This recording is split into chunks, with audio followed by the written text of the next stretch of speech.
Yeah, I'm about to step in the ring for the fight of my life. Hit my knees and I strap on my gloves. Boy, I've been prepping since like I was 7. And thing is, I'm already covered in blood. Walking in love, this for the ones who've been stuck in the mud. Searching for hope. Trust me, I know what it feel like to drown on my problems. But God came and threw me the rope. Can't wait to look in his eyes. All of my life, I've been battling lies. I found the truth and took off my disguise. Come from my head, I still live for the prize. Whoa, whoa, whoa. I was in the city going down, trying to blow. Everything changed when I learned to let it go. Hopping on stage, I ain't in it for the show. Only got one life, so I gotta let them know. Talk about real. I seen a man's whole bad hill. I seen a woman. Welcome in, everybody, to the In Off the Bench podcast. My name is Jim Cross. I'm joined as always by my co-host, my partner in crime, my brother, Daniel Ball. Daniel, how you doing tonight? What up? What up? I'm good. It's a great day. Memphis is playing in a bowl game. Memphis is playing, but it's a great day, Daniel, because it is the 500th guest. I was looking back. I had to remember the date, Daniel. April of 2020. We were just some bored dudes during COVID. We said, let's talk about The Last Dance. Do some episodes talking about Michael Jordan and the Bulls, but then we have on a couple local guys that we know in baseball, Jonathan Bolin, Cameron James, and dude, this thing took off like wildfire. I started reaching out to guests, and here we are. We got our 500th guest. Like, you believe this? 500. I don't even think I could count the 500. But I know this. If you're going to have 500, Daniel, you got to come big. And we got Gavin Grahovac, Texas A&M star. I mean, setting records at A&M as a freshman. Gavin, how you doing tonight? I'm doing well. Thank y'all for having me on.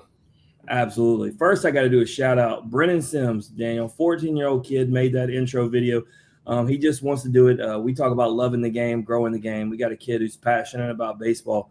Asked me if he could make a video a couple weeks ago. I said, hey, we got a big one coming up, 500th guest. You got it. And what makes it great, Gavin, is he's a Tennessee fan, man, but more than willing to do Texas A&M. So a lot of love there. Shows the passion and love for the game, and he's obviously a fan of all you guys anyway. But before we get into all that, I want to ask you an icebreaker question, and I just saw it a little bit ago on the internet. They had it on the Pat McAfee show today. Yeah, I got to ask you, have you ever ate Pop-Tarts that have no frosting on them? No, but it's actually really funny that you say that because I just saw that for the first time in the store. I was just in New York visiting my sister. We went to like a little local store, and I had never seen that before. And we all turned around like, no frosting? Doesn't look right. That would just be bread, right? How hungry do you got to be to have ones without frosting? Definitely pretty hungry. Like you got to be almost desperate to a point. Man, your mouth it just makes my mouth dry thinking about that. I mean, Daniel, when we were kids, they still always had frosting. It was just basic strawberry and like blueberry back then, but I don't remember them not having frosting, bro. Let me tell you something. That strawberry Pop-Tart is classic, clutch. And speaking of Pop-Tart, have you seen the Pop-Tart Bowl trophy with the actual toaster? Well, who's playing in it?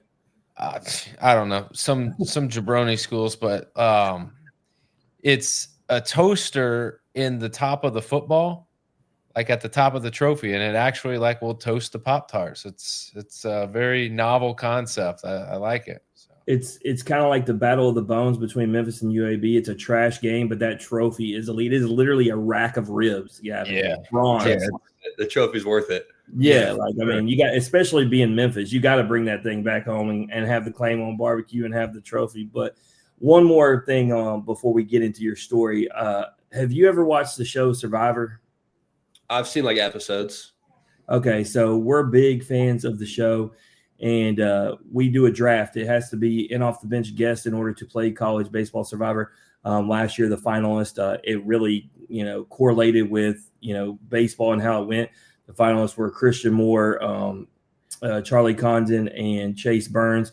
All the guys who participated were the voters. They voted Christian Moore to win, but we did our draft last week of our guys. I drafted you, but I let we already did one highlight video with a 14-year-old made it. This one was made by my 12-year-old son. He just finished a little bit ago. I told him to play it on the episode, but you're in there. Everybody who's going to participate and watch college baseball Survivor this year, it was epic last year. It's going to be better this year. But I'm going to play this for you, Gavin and Daniel, and check it out. But my son Jackson made this. This is Team Chinook Cedary.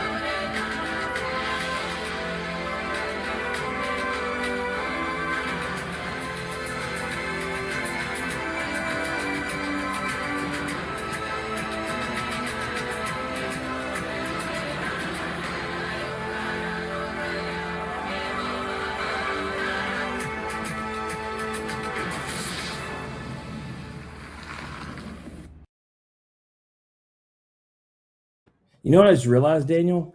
I clipped that to fit the song, and Gavin's part's the part that's not there. That's wild. Oh my goodness. Man. You know I what's just funny? realized it. Either way, hey, he did a good job. Between Gavin not being there and Ethan Petrie looking like he's 5. Like Ethan's got the best one with the Jets, but he does. He looks like a kid though, man. But Gavin, yours is actually he went with the Texas A&M theme. You come in a bubble, and then it pops and it has all the bubbles, and he called you the future. Because everybody has nicknames. Anyway, dang, That's sweet. But it was a minute and 48 seconds long, and the Survivor song was 57 seconds, so I had to make it fit. But shout out to my son I think he took the official title, Daniel. I think it's a paying gig. He told me too.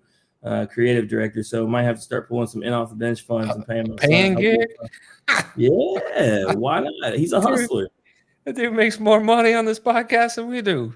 I mean, I'm telling you, Gavin, this dude's slinging seeds out in Omaha and stuff, coming back with Benjamins. I don't know. He's just working, man. He's got a mattress full of $100 bills at home. Watch, guaranteed. Lift up his bed, you just see a bunch of cash. Yep.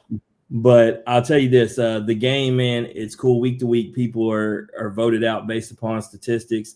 You can win idols and stuff. So I picked you because one of the best ways to win, just on a basis, anyway, is hitting bombs, which is something you do. But being in that lineup, I feel even better because you're protected. So go ahead and do what you do. And hey, if you win at the end, there's prizes that include a $600 pair of custom made sneakers from one of our sponsors. So take care of business. Hey, yeah, that'd be nice.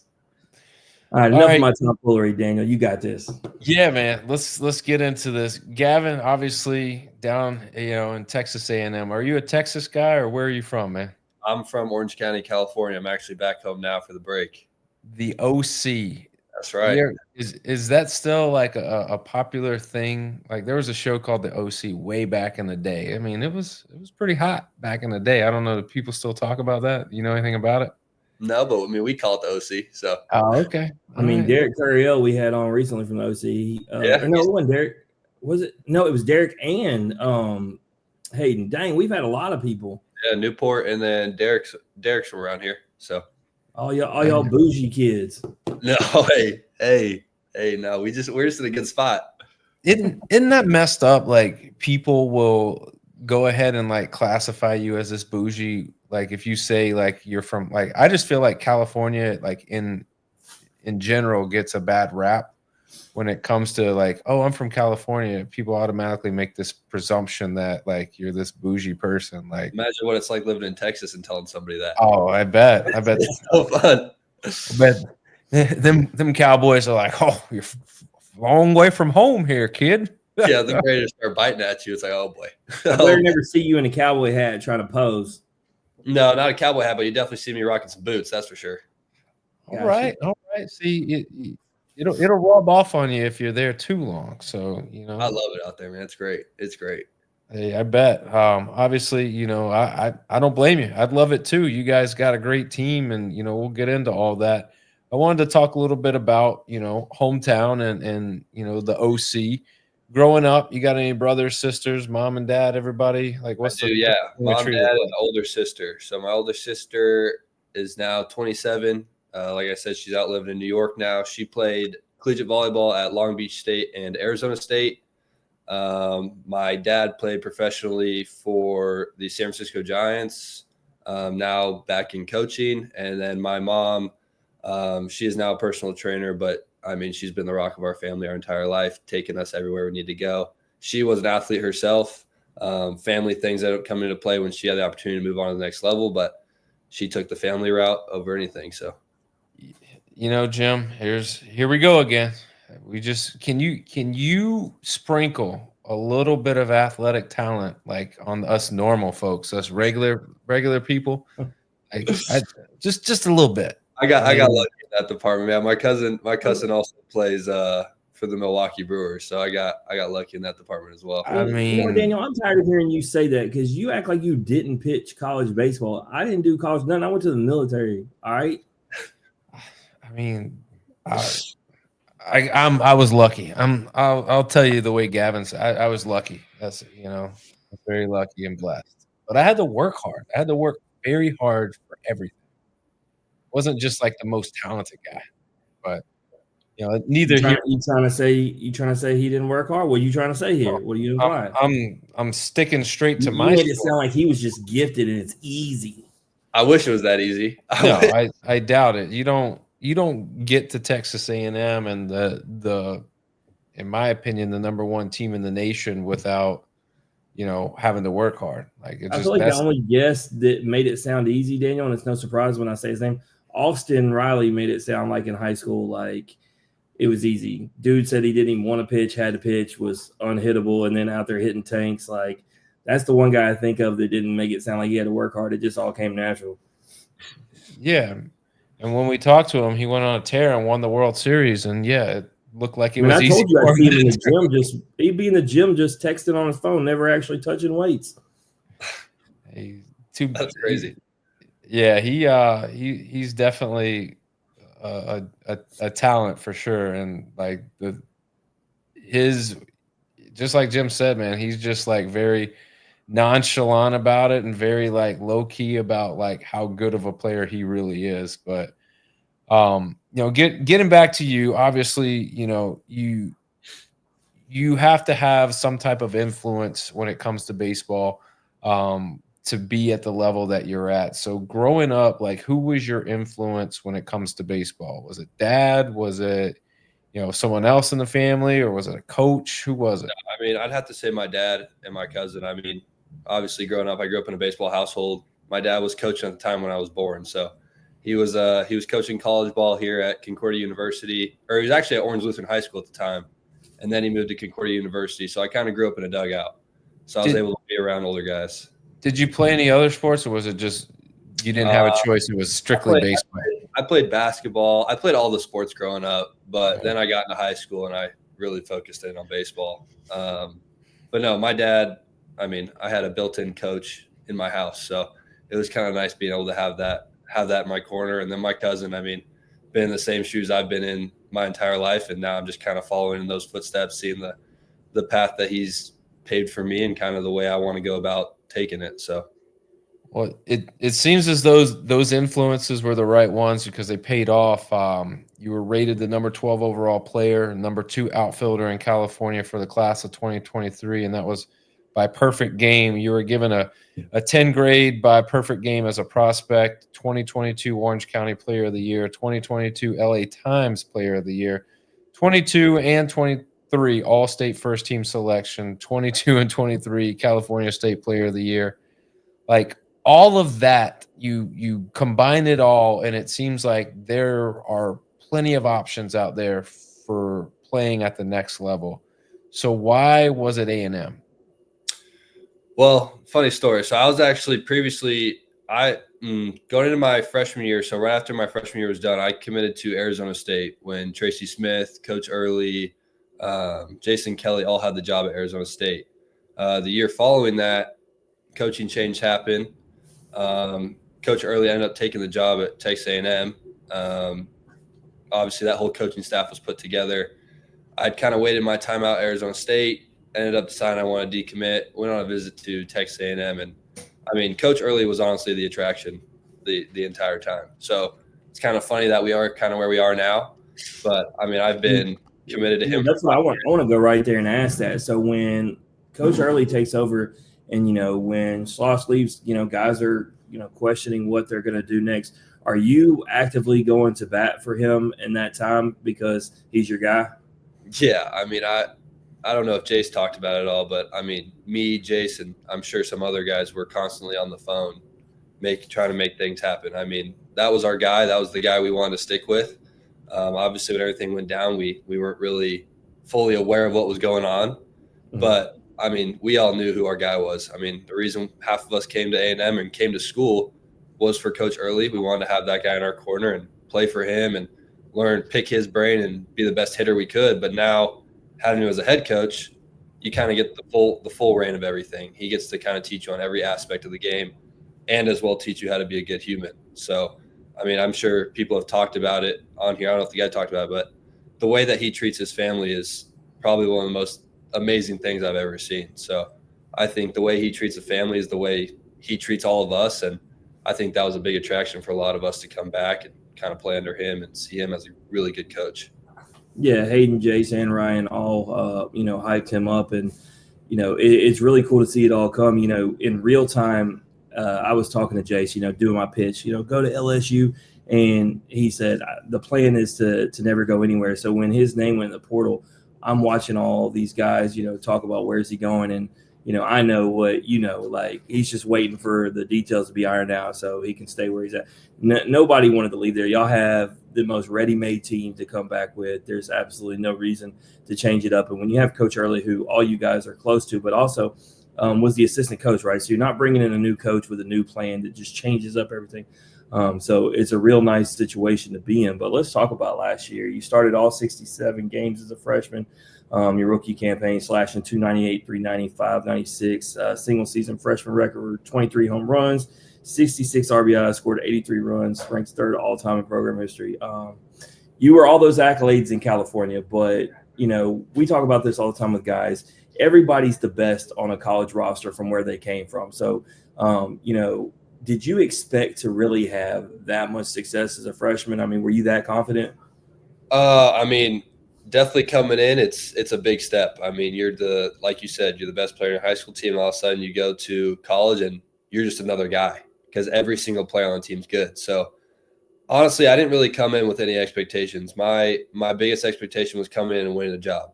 So the coaches gave me every bit of confidence to go on ahead and win the job that I did. And once I finally secured that spot, I think I had gained the confidence that they had put into me and kind of instilled that they had in me to go out and just be me and have fun. I mean, I know I was playing with Brandon Montgomery, Jay Slavilat. Like, I had some of the biggest names hitting literally right after me. So I just think that having that and knowing that you have guys on your team who are older than you but also support the heck out of you was the biggest thing for me. And that's what got me to kind of have the success that I did, knowing that I could be myself and those guys all support me. Yeah, that was the question I was going to ask. And so you answered. I was going to ask if it was more pressure having those guys behind you, but it sounds like it gave you the confidence. So that's really awesome. As far as a freshman, was there a guy specifically who was maybe the guy that you looked to as a mentor in that, dugout? Honestly, Shot took me under his wing right away. Shot was the older guy on the team, and obviously he still is the older guy. Obviously, I mean, he makes it sound like he has no business on this team. He's so funny. I've never heard somebody talk bad about them so much. Daniel will tell you, he kept saying, this team isn't good because of me. I don't know why they keep me around. Always does that. He always talks down on himself to try to do everyone else, but it's like that guy has so much college experience. It's unbelievable. He's hedging his bet, man. That way, like when he goes off, he can be like, people will be like, oh man, this kid, like he doesn't even deserve to be there. And look at him. He's killing it. But he's got no pressure. Nobody's talking about him. He likes it right where he's at. He just loves the idea of where he is right now. And I think it's really awesome. But back to what I was saying, like, I think Shot took me under his wing right away. Jace was a huge impact on me. Jace was in the same shoes I was in. So I think having that as well was really cool. But no, Shot really made sure I was comfortable the moment I got there. He made sure I was confident in myself. He made sure I was comfortable with the guys around me, understood what was going on when I got to college baseball. He had 6 years under his belt now, so he knows a thing or two about it. I don't know if you guys saw that edit that they posted on social media of him. Absolutely. And I think the story's writing itself. If he wins this championship, it was all – I mean, he stayed around long enough to make it happen. Yeah, no, we loved every bit of that. But no, I mean, every guy on the team. But just I could think of that one specifically that was big because he wanted to come out. And he told me right away, he's like, man, I really want to be like the big brother. And I was like, I was all in for it. I mean, that's a guy you want to look up to. He might not be, the Jay Slavilat or whatever, but he just is a good human. He's a good person. He knows a thing or two about life. So I thought it'd be good to learn from him. No doubt. So, the question that I asked them, and we like to ask a lot of guys, this is the question the fans seem to like the most. When you play in the SEC and, man, every road environment can be hostile, where was your favorite place to play, whether it was because the facilities, the atmosphere, or just even how you played that weekend? What was your favorite one last year? I'd have to say either than our place. I mean, LSU was pretty cool. Their fans were rowdy. I don't know, man. I've been asked this question a few times, but I mean, I would say their fans were definitely the loudest.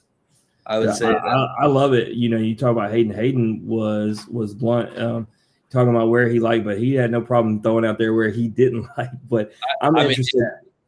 I can definitely agree with that. There's definitely places that I didn't like. Yeah. and they even said there's a weekend they're looking forward to more than the rest. And Jace wouldn't even tell me. He said we're going to take care of business that weekend. I was like, okay, who rubbed y'all wrong? But you know, it's really interesting. And this year I'm going to be in College Station when LSU comes in, and we talked about it. That fall crowd y'all had was unbelievable, unrivaled. And we've had so many guys come on here and talk about that's the hardest place for them to pitch in the SEC. And I'm talking about champions. You know, how much fun is it playing at Bluebell with arguably the rowdiest and best crowd that's going to make it absolute hell on the opposing team? It's honestly the most amazing experience ever. Like, playing in front of the 12th man is the coolest thing you could ever do as a college baseball player. I mean, just the amount of support they have for us, the amount of energy that they bring to each game, whether it's the 7th inning and we're down by 4 runs, or it's the 8th inning and we're winning by 10 runs. Like, they don't care. They're always in the game. But that atmosphere is second to none. And it's so fun being able to play in front of those fans, because they put as much energy in the game as we are. So I just think that's such a special thing, and not every place has that. Yeah. So Daniel makes his first trip to Omaha, and Daniel, you know, we could talk about Bluebell, but we could talk about those fans coming to Omaha. Dude, Daniel, you were in the crowd. Just how electric was that ball four chant? I mean, they were more electric than just that, but I mean, you saw it yourself. Like, they were rattling the opposing team. You don't appreciate it when all you do is you see it on TV and you hear people talk about it. But when you're there, you can experience like how like frustrating and how annoying and how loud and how like pressure packed those fans make the situation. So it's very cool, and it's a very unique thing that your fans do, and they do more than just that. But obviously that is one of the things that, you know, as makes being at home a lot different than playing on the road. That's for sure. Right. Yeah. And so, I mean, they absolutely brought it. You know, that championship couldn't have been better with the Tennessee and Texas A&M crowd. But let's talk about it, man. Every kid dreams of going to Omaha. You get to go as a freshman. Just how exciting was it? Like, I mean, you led off, you know, the College World Series with a home run. Just how awesome was it to play in that environment, you know, on the biggest stage, the greatest show on dirt? Yeah, I mean, it was it's special, man. It's just like a kid's dream. But you walk out there. So we get there a day early, you know, how it normally goes. And you go out there and nobody's in the stands. So you get the opportunity to go out and look at the field and just be out there with nobody out there.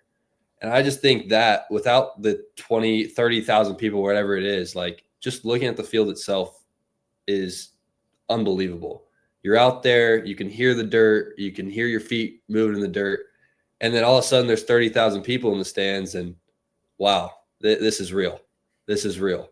And it's game time. But honestly, that was the easiest place for me to kind of tune out the outside noise. I was able to just focus on what was going on between the lines. And I think any guy on the team can say the same thing, because we're literally, I don't know how many games you play in Omaha the whole last time, but each game is, you're right there to win the national championship. You're one game closer. And I just think that being in that situation and being in front of all those people with your guys, you're exactly where you want to be. There's nowhere you need to be besides the present time, where your feet are on that dirt. And I think that's just one of the most special things you could ever feel as a college baseball player.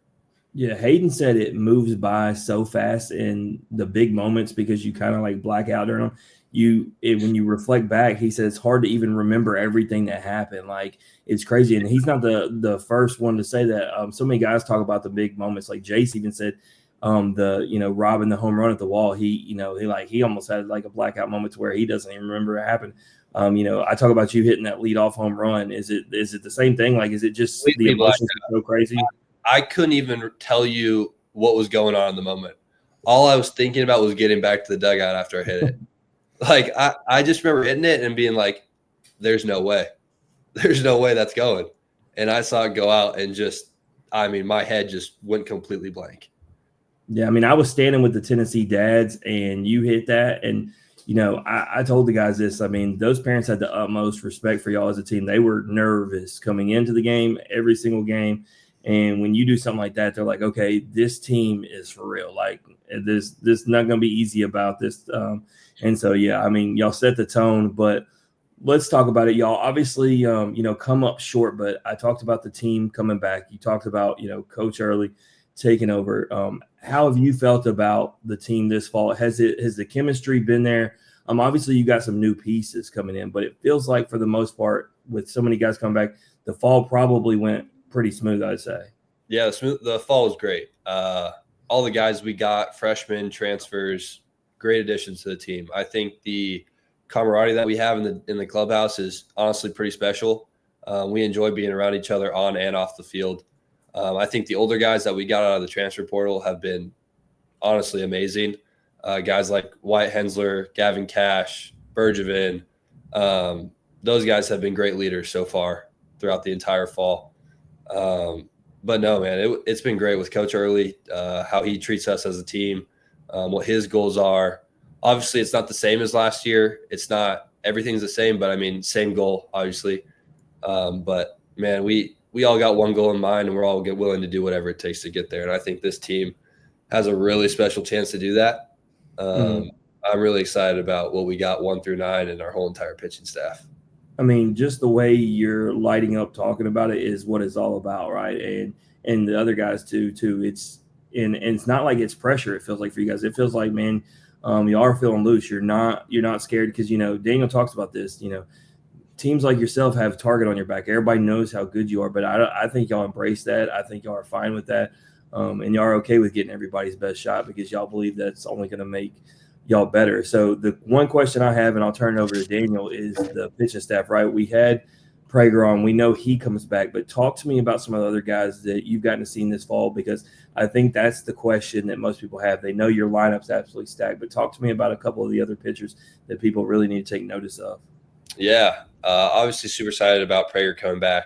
Lampkin, got him back as well. Obviously, he still got this coming up year and then the draft, but Lampkin's going to be a special arm for us again this year. Transfer Fresh Corn, he really, really good. He's got a live arm. He's not the biggest dude, but let me tell you, that arm is really live. We got other few transfers. I mean, I can't even think of them off the top of my head, to be honest with you, but our entire pitching staff is going to be pretty electric this year, and we seem to be pretty lefty heavy, to be honest with you. So not a bad thing at all. Not at all. So, but no, I'm excited about these guys. The amount of work I've seen them put in with Coach Kelly. I didn't play during the fall, so I had the opportunity to kind of be everywhere around the field, be in the bullpen, be on the field. So I've been seeing all these guys work, and just the work they put in throughout this entire time, all the way up until now. It's been pretty special, the amount of jumps that these guys have made from where they came from, and now they're here at a bigger stage, and these guys have really embraced it just through those 2 fall games. Daniel, I'm upset if I'm a fan. So I didn't know Gavin didn't play. So Jace didn't play either. I'll be booing them. Like, I come out to this fall game, where are these guys at? So load management is what we're calling it these days. No, but yeah, man. But no, I'm excited about this pitching staff. It's going to be a really special one. All these guys want to compete on the mound. They all want the ball any day of the week, whether it's Friday, Saturday, Sunday, or midweek. Any of you guys will take it. So I'm excited about these guys. Yeah, it's going to be special. That's for sure. A lot of big arms, live arms, a lot of guys coming back. The lineup's going to be stacked. I mean, you guys got something special brewing. Before we get into our game and we let you get out of here, I got to ask, obviously you get a chance to play with Team USA, and that's a pretty big deal. What does it mean for you when you get to put on that jersey, that red, white, and blue with that USA across it, and you look in the mirror and you're like, what is that feeling like? Honestly, man, it's hard to put into words. I've been blessed to play for Team USA. This is my third year now. So I played when I was 12, 18, and now for the collegiate team. And every time just gets cooler. There's nothing more humbling than putting on the letters of your country and going out there and really you're representing your country in the way that you know how. I think that's such a special feeling that only a certain amount of guys get to do, and any opportunity that I get to do it, it gets better every time, and I'm more than blessed to do it every time. And We're gonna have to have you in the World Baseball Classic now. You gotta. I hope so. I hope so. That'd be awesome. You gotta make all the world teams. You gotta make. He may be the only one that could maybe say that. I don't know. Maybe Trout or Harper might be able to say it. I don't know. I'd have to look. I don't know either way. It's really validation for you as a player when you're selected to be on teams like that, because it takes a lot of hard work, and you can't luck your way into those kind of positions, or roll your way or kind of coast your way into those. You got to put in the work. You got to be one of the top players in the country, and even some of the top players in the country don't get a spot on those teams. So it just goes to show you what caliber of player you are, what your work ethic is like, and what your leadership capabilities are, because that's another aspect and component that they want: character, quality people on these teams representing the country. But when you're on a team like that, obviously you're full of just dudes, man, like guys that can flat out play. Like, when you're in a lineup like that, who did you look at and you're like, holy crap, man, that dude is impressive? I would say a guy that I've seen over the past few years is Trey Phelps. I mean, that guy can hit the ball like no other. Every swing that guy puts on a ball, it's hit hard. I think he's been awesome. Dean Curley, one of my good friends, watching him play. But honestly, any guy in the lineup, man, I mean, you don't get to play against them.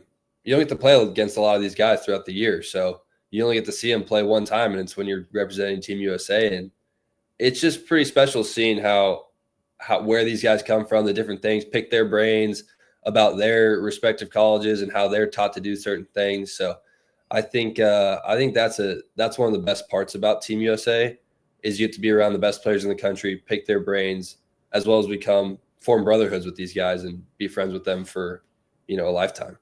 Well, I will say this. Your boy Dean Curley, you're going to face off against him this year. Oh, I know. You're going to get some of that. And I know. And I think if anybody needs a redemption story, I'm sure Coach doesn't have to stand up and do any kind of motivational speech to get you pumped up for that series. I mean, I just know Dean Curley's on your Survivor team and Gavin's on mine, so you're on the losing side. That's all I'm saying. I mean, because they're going to walk into Knoxville and let them know. I got two there for it. I got 2 A&M folks, and Gavin, I would have had 3, but Jim wanted you, so I respect it. I respect how it shook out. My first round. As a matter of fact, yeah, you and Jace both came off the board in the first round. Yep. I'd like to hear. I will say this because you brought up Trey Phelps. Gavin, obviously y'all are my favorite to win it all, but my absolute sleeper that nobody's talking about is that Georgia squad. They did such a good job at the transfer portal, and then you got guys like Trey, but Wes Johnson and what he did last year with that team, and then the pitching staff that he's assembled, and the way we had the LSU guys back when we had Skeens and Ty Floyd and them guys come on here and talk about how Wes just, really helped them with their mechanics. I think, Georgia's a team that I think too many people are sleeping on. I think, obviously people are talking about y'all, Tennessee, LSU, Florida, but it's like, man, yeah, Georgia's there. Y'all need to pay attention. I know but no, it's funny that you say that. So my best friend from back home, Zach Brown, he just transferred from Ohio State to Georgia. We're actually been working out together every day, went to high school together, but we have been talking smack the entire time since he's been at Georgia. I mean, we're looking forward to that last series against them in the season. But where's it at? It's at their place. It's at Georgia. Oh, okay. I see. Yeah, that. so I think it's pretty special that someone I've been best friends with since I was 8 years old get to go face off against him in the SEC. But Yeah, it's funny that you bring that up, but don't get me wrong, I tried to get him to A&M. I tried. Best friends turn enemies for that week. I mean, with the transfer portal nowadays, you can convince all your best friends to get on one team. I tried. It was bad timing. Is what it was. The transfer portal is like any kid's dream, like when they're playing their season in MLB or Madden and they can just trade and get all the best players on the same team. Like that's unbelievable. It's a scary animal. What's crazy is how many people think it's all about NIL when a lot of times it's situational, right? Like, where they're at. Like, to use a guy who was open on the show about it, Andrew Fisher left from Ole Miss to Tennessee, and everybody was like, "Oh, he chased the money." No, Ole Miss doesn't really have a winning culture anymore. That's why like 6 guys hit the portal immediately. And however, Tennessee does have a winning culture and an opportunity for him to bat in the middle of a lineup in a small ballpark. Hey, and he's a bomber. Yeah. Like that's situational. He's going to a much better situation. Yeah. It's really is crazy because a lot of people will say these different things about a lot of different players, why they're going to the portal, why they think they're going to the portal. But at the end of the day, the portal is a scary thing, man. You never know what's going to happen in there. So many different things, a lot of different emotions go through it. But no, I told Zace one of the rumors is he makes 7 figures NIL, and he said, "Really?" And Hayden said, "Man, that's not true at all." I said, "I know, it's funny. It's funny how they think because they see some of these quarterbacks in college football, they see these numbers and think that that's like other sports too." And I was like, nobody in baseball is getting paid millions of dollars. Come on now, that'd be cool. That would be pretty cool. The transfer portal is modern day speed dating. That's what it is. Yeah. Coaches are just picking up the phone, calling everybody. Right. Moving. Little 5-minute convos with everybody, just trying to get you on board. But, well, I mean, think about this. Let's say everything plays out, Daniel, and they win a championship. Gavin comes back, and he's got the best. Look, man, we got a winning culture. We went to Omaha back-to-back years. We just won a championship. I'm gonna be back leading off the order. Come on and play with me. I would love that. I would love the sound of that. I would say it is not unlikely. Let's put it that way. It is definitely an opportunity that is there for you guys. But with that, we got to get to our game. It's this or that. You down to play a game, Gavin? Of course. All right. You'll be the 500th person to play this game. I can't believe it. I've played this game 500 times. 500? Holy smokes. This is unreal. I think you've gotten slightly better at hosting it. Over time, it's just, it's one of those things. It gets easier. I'm just glad we've changed up the questions because if you were asking the same question for the 500th time, I'd be really old. Yeah, definitely. All right, Gavin, it's very simple. I will give you 2 options. You choose one option or the other. Go with your head, go with your heart, go with your gut. Just don't say both and don't say neither. Just pick one. All right. All right, Jim, this or that. Who's this segment brought to you by? Chinook Seedery, 8 flavors, mild to wild, the best in the game, less salt, no sandpaper tongue. And, of course, we have an ambassador on Texas A&M, Ryan Prager. You can use his code Prager. It's easy. Last name, all caps, put it in there. Go get your discount. Go help our boy out. Get yourself the best seeds in the game. It's Christmas season. Go buy somebody you know and love those seeds. As Daniel says, use them in the office, in the boardroom, or out on the field. They're good for everything. I mean, we even saw these seeds on the sideline of a football game, NFL game, right there. Philadelphia Eagles. I mean, they're everywhere, bro. Everybody's wanting. What was that jalapeno ranch? I said it's dill pickle because the Eagles seem like a dill pickle type team. You're a hater. Hater. For sure. For the Eagles, I mean, how could you not? But all right, Gavin, let's jump into this. The first question. I gotta ask, Gavin, what's your favorite flavor? Chinook? Yeah. Or just in general? No, Chinook. We ain't talking about them others. Don't be telling me about no bigs. True. I don't know. I mean, I'm a pretty simple guy. I like the dill pickle. I've always been a big dill pickle fan. Oh, you should have just said original. Oh, or I got another one. I can't remember the name of it. It's not off the top of my head. Give me some names of them, and I'll tell you yes or no. Cinnamon toast. It's Hatch chili. Not that one. Smokehouse barbecue. No, not that one. You said lemon pepper. Lemon pepper. There it is. Big fan. Bobby of Witt's on the bag. You can't forget that one. Yeah. Big fan of lamb. Well, We actually try we had Smokehouse those Barbecue. dugout. Smokehouse Barbecue, cinnamon toast. Daniel calls it the smoking toast. You'll thank him later. Phenomenal. Trust me. I mean, most people are like, mix and match my seeds. Yes, absolutely. He's only the third guest. We talk about how many guests we have. He's only the third one that said they like dill pickle. It's so gross. You and Ty Floyd. I can't remember who the third one was. I try to forget people who say it. I'm honestly not a picky guy. If there's seeds in the dugout, no matter what flavor they are, I'm probably going to eat them. I tell you, Cade Woods from LSU had the nastiest combo the other day. He had dill pickle mixed with sour Skittles and claimed it was the greatest thing ever, and people would be thanking him later.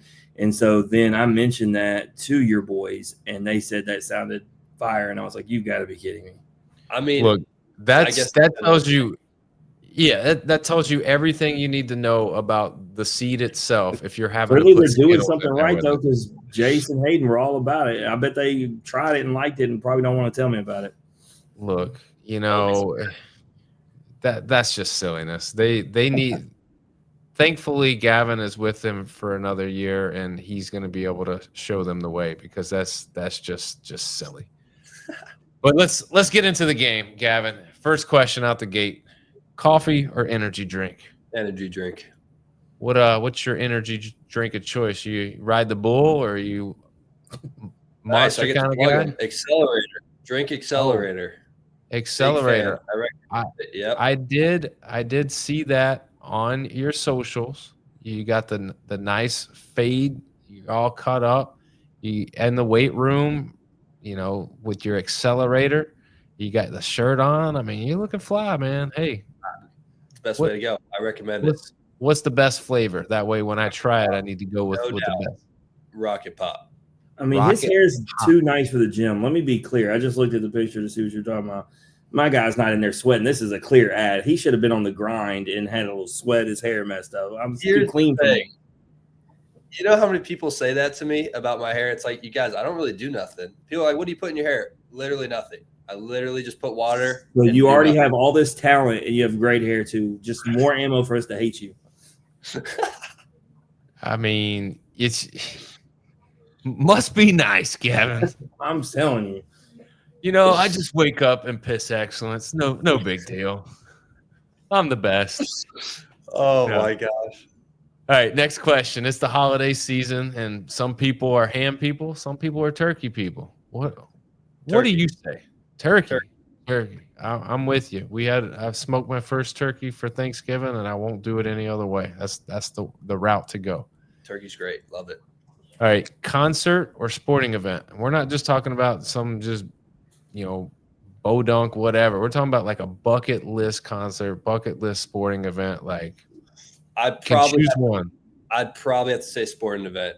I've only been to 2 concerts in my life. So, well, I'll tell you, your boys. So Hayden said easily Game 7 of the World Series, and Jay said I'm not a big sports guy, which is funny because he plays sports. So he said give me Cody. He said give me Cody Johnson.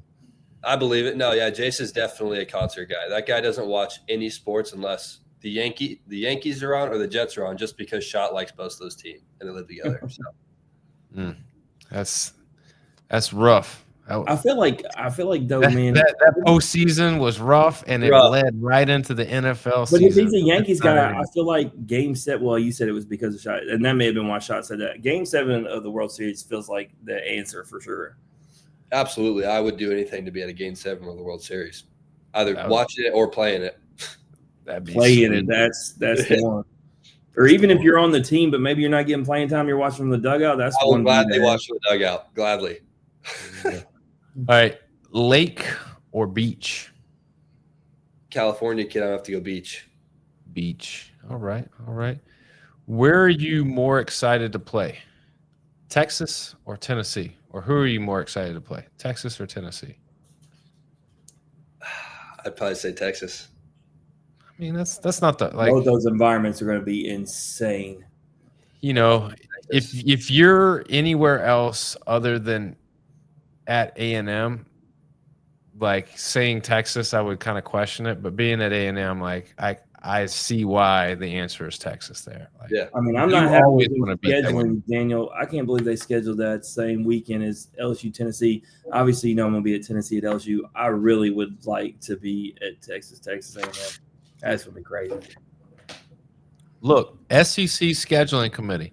If you don't refer to Jim Cross before you schedule these things and get his schedule, like, what are you doing? It sounds arrogant, Gavin, but I go to an SEC series every single weekend. I plan it out strategically to go to the best of the best. You can't have the two best series of the year, arguably, on the same weekend. What are we doing here? I agree.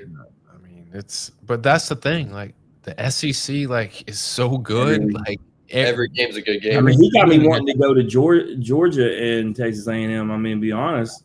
I mean, if Charlie Condon was still playing, I'd be in. I mean, yeah, that guy was unbelievable. I mean, I went and watched him in South Carolina in his first AB. He put one dead over center in the batter's eye. And I was like, God, he's unbelievable. I think he might have had 3 or 4 hits against us on the weekend. I'm pretty sure all 3 of them were homers. So it's like the Freddie Freeman effect. You maybe the only hits you get, but they're going over. It was worth it for him. Definitely worth it. That's pretty good. Pretty good when you can do that. All right, Gavin. MLB minor league mascots. Who has the better mascot? The yard goat or the trash panda? Oh, probably trash panda. Yeah, I mean they've got it right. The marketing, the actual mascot, the logo itself, like everything is just phenomenal with the trash Angels, panda. right? Angels, the trash pandas. Yeah, that's one of their affiliates. Mm-hmm. And then they get a lot of fans. 8,800 the last time I was there. They were hosting the Montgomery Biscuits. It was awesome. Yeah, it's a good environment. I mean, yard goat. Great mascot, and I like the name, but I told you though, when we're talking about hats and logos, I collect the hats signed by a guest, Gavin, and Chase Dolander sent me that Yard Goats hat, and it's my favorite. Like it's pretty sick. Normally I show it, but I'm in a hotel in Alabama, so I can't do it. All right, last question. This is the big one. All right, would you rather be the number 1 pick in the draft, 1-1, or win a national championship? It says second national championship, but just win a national championship. National championship. All right. So then you left the second national championship on there to throw shade at him because Nate that's crazy. Last night. That kind of hurts. I'm not gonna lie. No, hear me out now. I can't believe you did this to him. You talked about coming back and being the catalyst of coming back. I see what you're doing here. I see what you're doing. We talked about winning a national championship, and you said you would like to stay and win a second one. Okay. So I'll ask you, let's say you win the first one. Yeah. Would you rather be the number 1 pick in the draft, or would you rather win that second national championship? Second national championship. That's silly. You already got. Don't be greedy here, Gavin. It's not greedy. It's just you only might do it once in your lifetime. Draft pick. I mean, you've seen Tom Brady. Tom Brady wasn't the number 1 overall pick. You see where he ended up. He hit you with that, didn't he? 10 mil. I mean, that's the going rate for a 1-1. Amazing. Here's what makes your answer okay. Now that we've gotten through it, because we don't say it off the top, obviously, but we were sitting right here. We had Skeens on his first time, but we had him back on after he was the number 1 pick. And won a national championship, and he said he would gladly give up 1-1 and the money that came with it and keep his national championship. And if there's anything Paul Skeens is not, it's a liar. So, like, I believe him, and I believe you, honestly.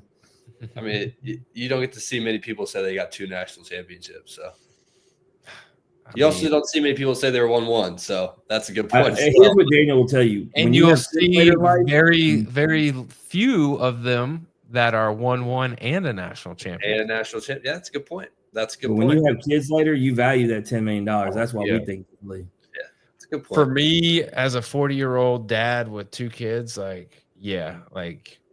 give me the money. Daniel has a national championship ring. He said he'd sell it to me for $100,000. $100K, you can have it. But you still have the memories. That's not fair. That's the whole thing. You got to wipe the memories in the question. It's true. Can't do that. I mean, it's tough. But I'll say this, Gavin, as we wrap up, man, there's a real chance. And Daniel's a South Carolina fan, and I'm an LSU fan. So it's not like we're homers, with bias saying this. Like, man, the ball is definitely in y'all's court. Y'all are absolutely loaded. Y'all have the chemistry. Man, I look forward to it. If it all goes the way I want it to, my team will be there too, and I'll get to see you guys fight it out in Omaha. Yes, sir. Wow. That'd be awesome. All right, Gavin, anything you want to plug or promote before you get out of here? Accelerator, I already anything plugged like that. That was a good one. Thanks for setting me up for that one. You got it, man. I don't know. I mean, Ford, College Station Ford, big shout out to them. But no, man, I'm excited y'all had me on the show. Glad we got to have some fun here. Absolutely. You got to keep the A&M train going for sure. Like Jace is well aware of. There is a trend. We call it the in off the bench effect. Whatever team has had the most guests on won the national championship that season. Literally all 4. Because we actually started the podcast in Mississippi with Mississippi State, and it all happened that way. Tennessee had 15 guests on last year, and so right now y'all are trailing LSU and Tennessee right now, but catching up quickly. Yep, keep having us. Keep having us. We'd love to have anybody. You spread the word in the clubhouse, and we'll bring them on. We need some arms, Daniel. You need to be talking some pitching, bro. I know. Let's go. Line them up. Give me the starting rotation. 1, 2, 3. Just roll them. Actually, the way you guys have talked about Coach Early, we've only had 2 coaches on. Vitello being one of them.